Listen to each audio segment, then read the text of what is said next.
అంగరంగ వైభవంగా మహాగణపతి నిమజ్జనోత్సవానికి రంగం సిద్ధమయ్యింది. ఏర్పాట్లన్నీ పూర్తయిపోయాయి. మహాగణేశుడు క్రేన్ నెంబర్ 4 వద్ద కూడా చేరుకోబోతున్నాడు.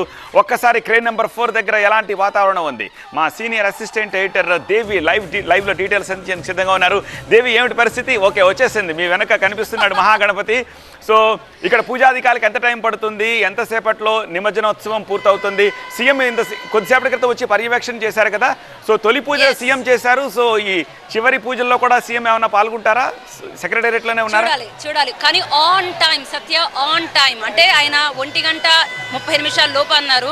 మీరు చూడొచ్చు, ఇంతకు ముందు కూడా మనం హాఫ్ అన్ అవర్ ఇక్కడ వచ్చారనుకున్నాం. కానీ ఇక్కడ కరెక్ట్ గా ఆ సమయానికి కొంచెం క్లియరెన్స్ రావాల్సి వచ్చింది. అంటే సడన్ గా విగ్రహాలు నిమజ్జన సంఖ్య ఎక్కువగా ఉండడంతో ఇవంతా కూడా క్లియర్ చేయడానికి టైం పట్టడం, ఆ క్లియరెన్స్ నుంచి రావడంతో కాస్త ఆలస్యమైనది మనం చూడాలి. కానీ మీరు చూడొచ్చు, అంతా కూడా అనుకున్న సమయానికే జరుగుతూ ఉంది. కానీ ఈ సమయానికి ఇక్కడే ఎందుకు నిమజ్జనం చేస్తారు? ఎందుకు క్రేన్ నెంబర్ 4 దగ్గరికి ఇదే ప్రాంతంలో భారీ గణపయ్యను నిమజ్జనం చేస్తారు? ఇవన్నీ కూడా ఒక్కసారి మనం తెలుసుకుంటే గనక ఇదే ప్రాంతానికి సంబంధించి మనం ఒక లోతు, దానికి సంబంధించిన క్యాలిక్యులేషన్ ఇవన్నీ ఉంటుంది. ఒక్కసారి మీ కెమెరా ప్యాన్ చేస్తున్నాం. అటుపక్క వారంతా కూడా ఎంతగా వెయిట్ చేస్తున్నారు వాళ్ళు చూడండి. మహాగణపతి ఇక్కడికి విచ్చేయగానే వారందరూ కూడా గణపతి బాప్ప మోరియా అంటే ఇక్కడ హంగామా కనిపిస్తోంది.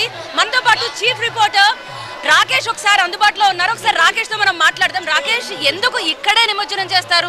ఇన్ఫర్మేషన్.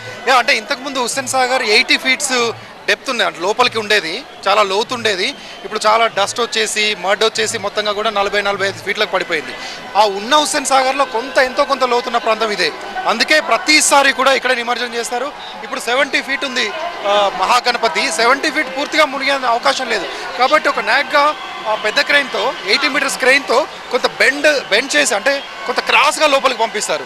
పూర్తిగా మునిగే వరకు, మునక్కపోతే అది పూర్తిగా ఇట్లా అడ్డం పడే వరకు ఆ లోపల ముంచేస్తారు.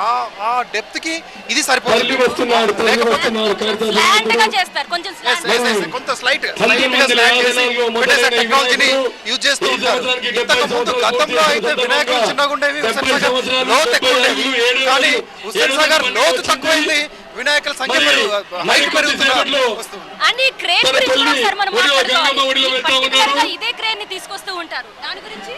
ఇండియాలో one of the safest and most useful. పెద్ద సిమెంట్ ఫ్యాక్టరీస్ లో, పెద్ద గన్లలో దీన్ని వాడుతూ ఉంటారు. అలాంటిది వినాయక నిమజ్జనం సందర్భంగానే ఇక్కడికి వస్తుంది. ఒకసారి దాని హైట్ చూడండి, 80 మీటర్స్ హైట్. అది పైకి వెళ్ళే కెపాసిటీ ఉంటుంది. దాంతో 350 tons of capacity, 350 tons of height ని దాంతో లిఫ్ట్ చేసే అవకాశం ఉంటుంది. అంటే గణేష్ ని అవలీలగా తీసుకెళ్లి నిమజ్జనం చేసేటువంటి కెపాసిటీ ఉంటుంది. హైట్ కూడా 40 మీటర్ల వరకు ఆ వినాయకులు లేపగలుగుతుంది. పూజాధికారికి సంబంధించి ఎంత టైం పడుతుంది? ఎగ్జాక్ట్ 1:30 లోపు నిమజ్జనం అయిపోతుంది. ఇప్పుడు అర్ధగంట ఇక్కడ ప్లేన్ నెంబర్ 4 దగ్గర ఆగుతుంది. ఆ తర్వాత పూజ జరుగుతుంది. లక్షల మంది భక్తులు పాల్గొన్నారు. వారికి అడుగడుగు పోలీస్ బందోబస్తు, సీసీ కెమెరాలు ఏర్పాటు చేశాం. 11 రోజులు పూజలు అందుకున్నా. పూజ ఒక అర్ధగంట సమయం పడుతుంది.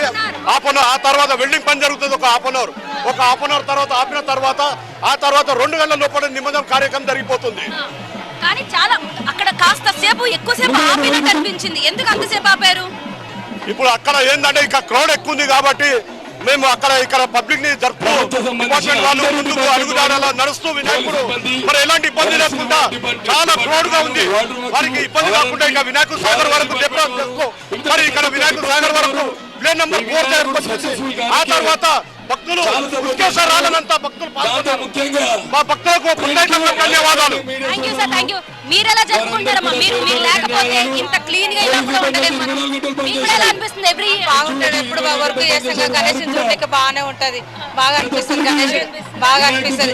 ఏది అనుకున్న పనులు అయితే. సరిగ్గా మీరు చూడండి, 12 గంటల 8 నిమిషాలు, 1 గంట 30 నిమిషాల లోపు. ఇంకా 1 గంటనే చెప్పాలి. ఆల్మోస్ట్ ఆన్ టైం అవుతుంది. ఎందుకంటే హైదరాబాద్ గణేష్ నిమజ్జనం అయిపోతే మిగతావన్నీ కూడా చాలా స్మూత్ గా ఇక్కడికి వస్తూ ఉంటాయి. సో ఈ రోజు అర్ధరాత్రి వరకు దాదాపుగా 80% గణేష్ నిమజ్జనాలు పూర్తయ్యేటువంటి అవకాశం అయితే కనిపిస్తుంది. ఈ మొత్తం బిగ్ ఫెస్టివల్ గణేష్ ఫెస్టివల్ లో చాలా కీలక ఘట్టం ఇక్కడ మనం చూస్తున్నటువంటి ఖైరతాబాద్ గణేష్ నిమజ్జనం.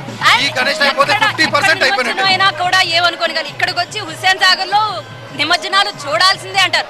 ఫారినర్స్ కూడా వచ్చారు సత్య. ఐ క్యాంట్ మీకు నేను ప్యాన్ వాళ్ళు నేను జూమ్ చేసి చూపించలేకపోవచ్చు, కానీ ఈవెన్ ఫారినర్స్ కూడా వచ్చి వీక్షిస్తూ ఉంటారు ప్రత్యేకంగా. ఇదంతా ఒక కలర్ఫుల్ వేడుకగా అనిపిస్తూ ఉంటుంది వాళ్ళందరికీ. 3, 9, 12 ఈ రోజుల్లో మనం నిమజ్జనాలు చేయాలి. 9వ రోజు మనకి ఇలా చూస్తే కనుక ఇది హైలైట్ గా మారుతుంది. మీకు బాగా నచ్చింది? ఖచ్చితంగా చాలా పెద్ద ఎత్తున జరిగే ఫెస్టివల్. ముంబై తర్వాత పూణే తర్వాత హైదరాబాద్ చెప్పొచ్చు. ప్రతి గల్లీలో ప్రతి అపార్ట్మెంట్ నుంచి మీరు చెప్పినట్టు ఉత్సాహంగా నిమజ్జనం చేయాలని కోరుకుంటాం.